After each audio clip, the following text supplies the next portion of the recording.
Today I'm going to demonstrate the perineum care followed by care of catheter and changing diaper for male and the changing diaper for elderly.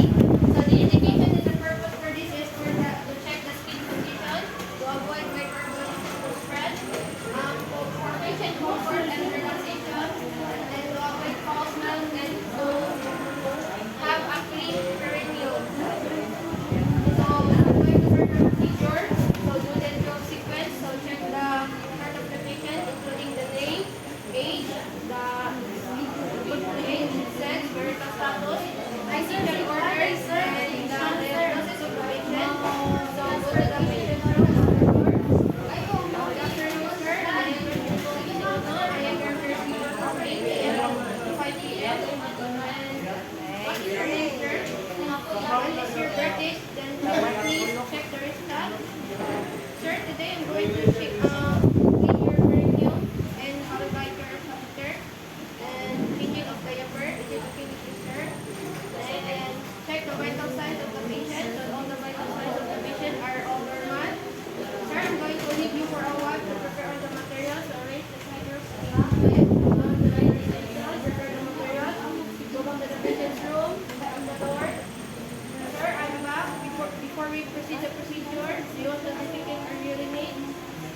Okay, sir. Going to start the procedure. So, pull down the top sheet towards the equal part. Horizontal, not folding.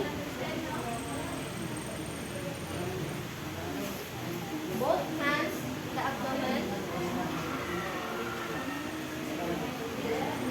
Cover it with towel. Turn the materials. Beside the left.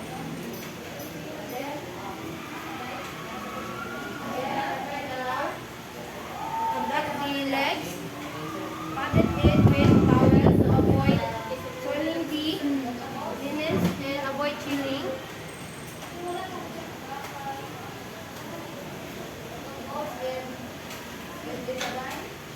Now unfasten the diaper. Check the characteristic of feces, urine, color and texture. Then use the clean part of the diaper to clean the penis, the groins. Now we're going to fold the diaper. Fold it under the buttocks.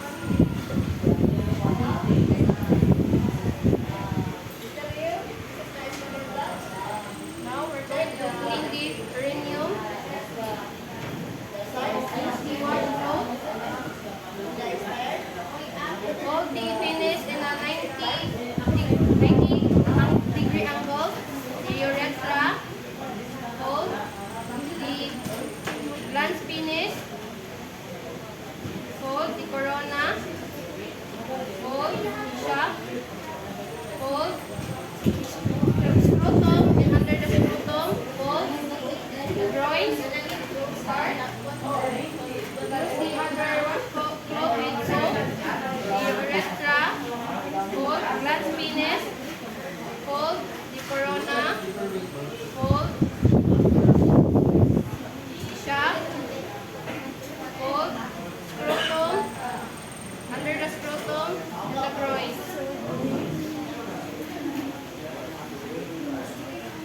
This part, use another washcloth to rinse. So the urethra. Hold the glans penis. Hold corona. Hold the shaft. Hold the scrotum. Hold under the scrotum and the groins. Start. Now use another cloth to pat dry. Pat dry. Next is we're going to clean the buttocks.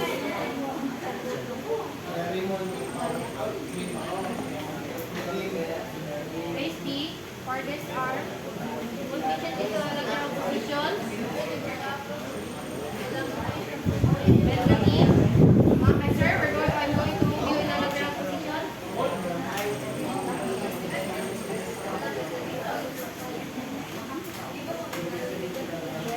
Raise the side my girls in love.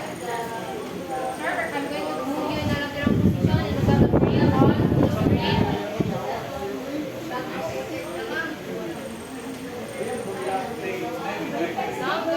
clean the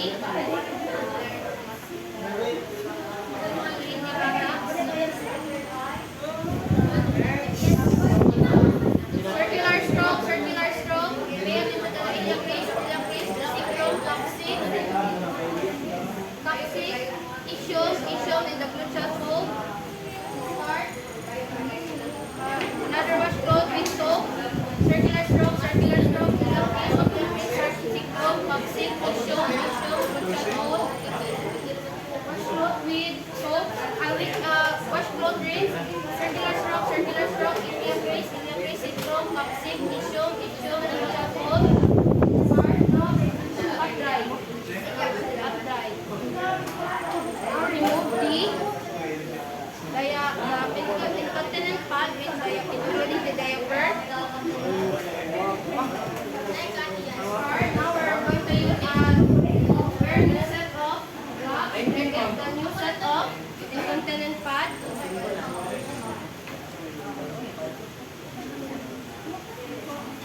Roll it towards the center.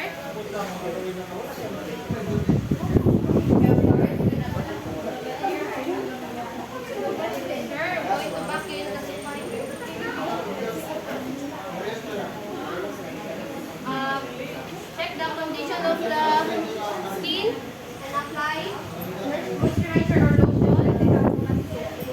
Apply. Sir, get up into the right position.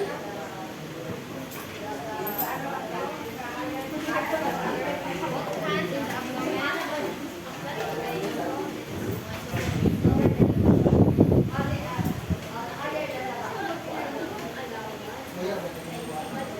Now, we're going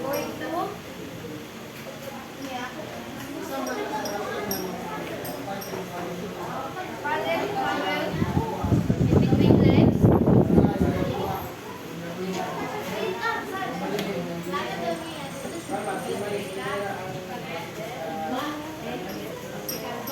Prepare the materials.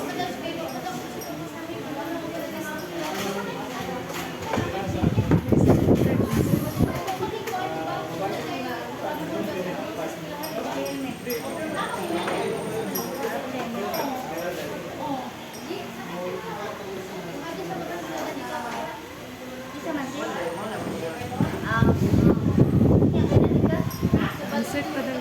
Dai. Insert. Put cotton balls in the sterile empty basin. Add betadine.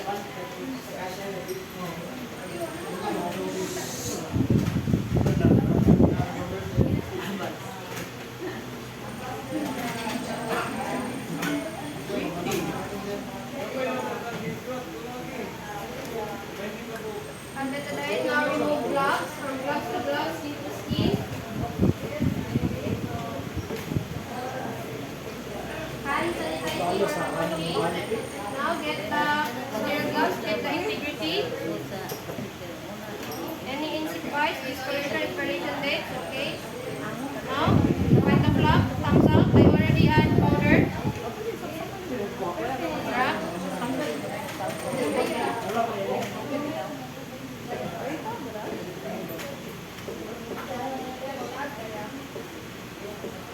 This is my dominant hand and non-dominant hand, so I'm going to insert my dominant hand.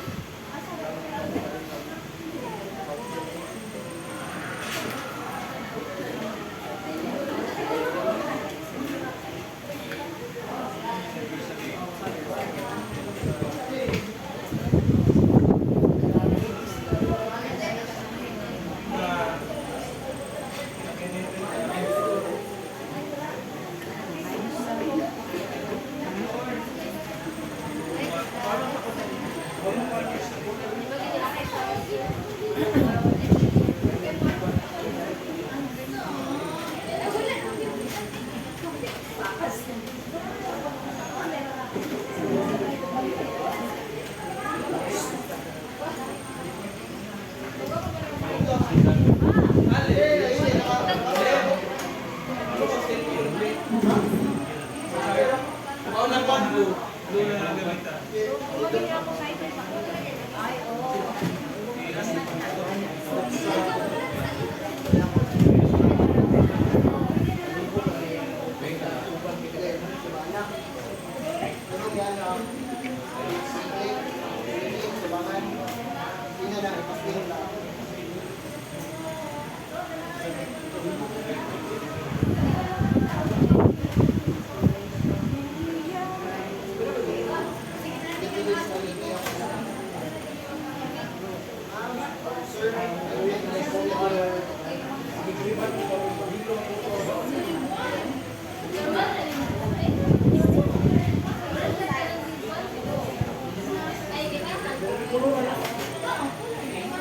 So assume that this is the sterile gloves. By the sterile gloves, so I'm going to get a total cost with betadine.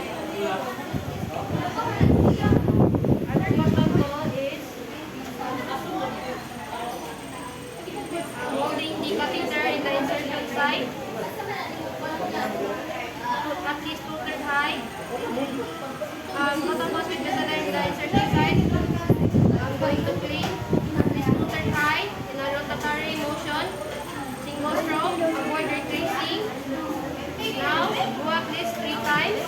So at least 3 times. Now, going to change the gloves.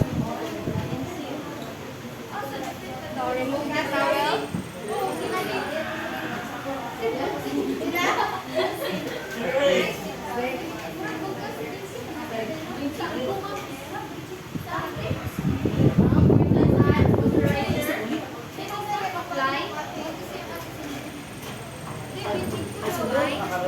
Now, I'm going to insert the diaper. So, if the patient is male, the front of the diaper will be higher than the back. If the patient is male, the back will be higher than the front.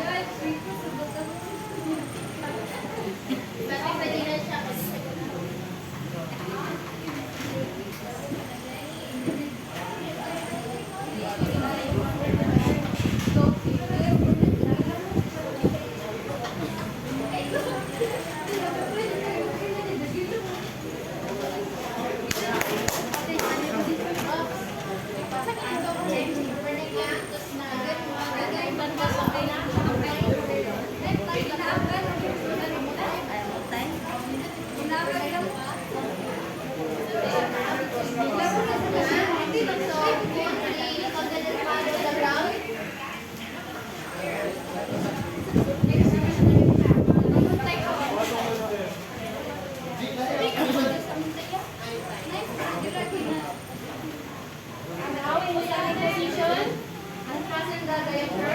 Check the characteristic of the feces and urine, color and texture. Remove the diaper. Hold. Now, procedure. Done cleaning, so I'm going to put the diaper.